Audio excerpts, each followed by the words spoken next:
Hello everyone, నమస్తే. Welcome to our channel. ఎగ్స్ని use చేసి ఇలా ఒక గ్రేవీ కర్రీని తయారు చేసుకుంటే వేడి అన్నంతో చాలా టేస్టీగా ఉంటుంది. వీటిని తయారు చేయడం కూడా చాలా ఈజీ. సింపుల్గా చాలా తక్కువ టైంలోనే ఈ కర్రీని తయారు చేసుకోవచ్చు. ఎలా తయారు చేసుకోవాలో ఇప్పుడు నేను చేసి చూపిస్తాను. ముందుగా ఒక బౌల్లో 3 ఎగ్స్ని ఇలా పగలగొట్టి తీసుకోవాలి. ఇందులో కొంచెం సాల్ట్ వేసి వీటిని బాగా కలుపుకోవాలి. స్టవ్ పై పెనం పెట్టి మీడియం మంటపై వేడి చేయాలి. కొంచెం ఆయిల్ అప్లై చేసి ముందుగా కలిపి పెట్టుకున్న ఎగ్స్ని పెనంపై వేసి ఆమ్లెట్లా వేసుకోవాలి.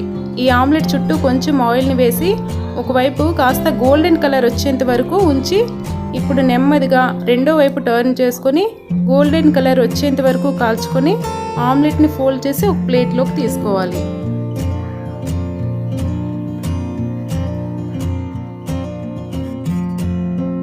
ఇలానే అన్ని ఆమ్లెట్స్ని వేసుకొని ఒక ప్లేట్లోకి తీసుకోవాలి.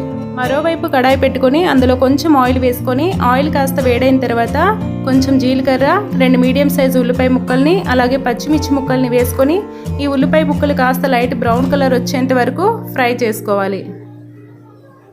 ఇలా ఫ్రై చేసుకున్న వాటిలో ఒక రెబ్బ కరివేపాకు అలాగే 1 స్పూన్ అల్లం వెల్లుల్లి పేస్ట్ని వేసుకొని ఈ అల్లం వెల్లుల్లి పేస్ట్ అడుగు పట్టకుండా పచ్చి వాసన పోయేంత వరకు ఫ్రై చేసుకోవాలి.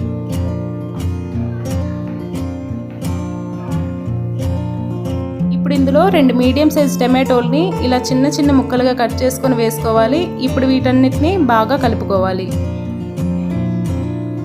ఇలా కలుపుకున్న టమాటోల్లో 1/2 టీ స్పూన్ పసుపు, 1/2 టీ స్పూన్ కారం, వేయించిన ధనియాల పొడి అలాగే రుచికి సరిపడే సాల్ట్ వేసుకొని వీటన్నిటిని ఒకసారి కలుపుకొని టమాటోలు పచ్చివాసన పోయి కాస్త మెత్తబడేంత వరకు మూత పెట్టుకుని ఉడికించుకోవాలి.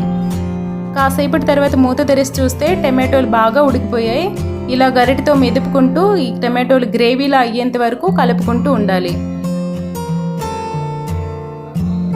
ఇప్పుడు ఇందులో కొంచెం చింతపండు రసాన్ని వేసి ఇదంతా బాగా కలిసేలా కలుపుకొని 2 నుంచి 3 నిమిషాల పాటు మీడియం ఫ్లేమ్లో పెట్టి ఉడికించుకోవాలి. ఇలా ఉడికించుకున్న గ్రేవీలో ఉప్పు, కారం, పులుపు అన్నీ కరెక్ట్గా సరిపోయలేదో చూసుకొని ఏవైనా తక్కువగా అనిపిస్తే ఈ స్టేజ్లో యాడ్ చేసుకోవాలి. ఇప్పుడు ఇందులో ముందుగా తయారు చేసి పెట్టుకున్న ఆమ్లెట్స్ని ఇలా ఒక్కొక్కటిగా వేసుకొని ఒకసారి నెమ్మదిగా కలుపుకొని మూత పెట్టి 2 నుంచి 3 నిమిషాల పాటు ఉడికించుకోవాలి.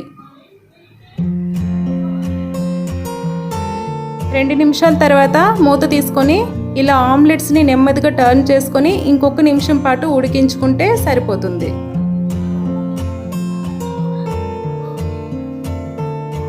లాస్ట్లో 1/2 టీ స్పూన్ గరం మసాలా అలాగే కట్ చేసుకున్న కొత్తిమీరని వేసుకొని స్టవ్ ఆఫ్ చేసుకుంటే ఎంతో టేస్టీగా ఉండే egg omelette gravy curry ready అయిపోతుంది.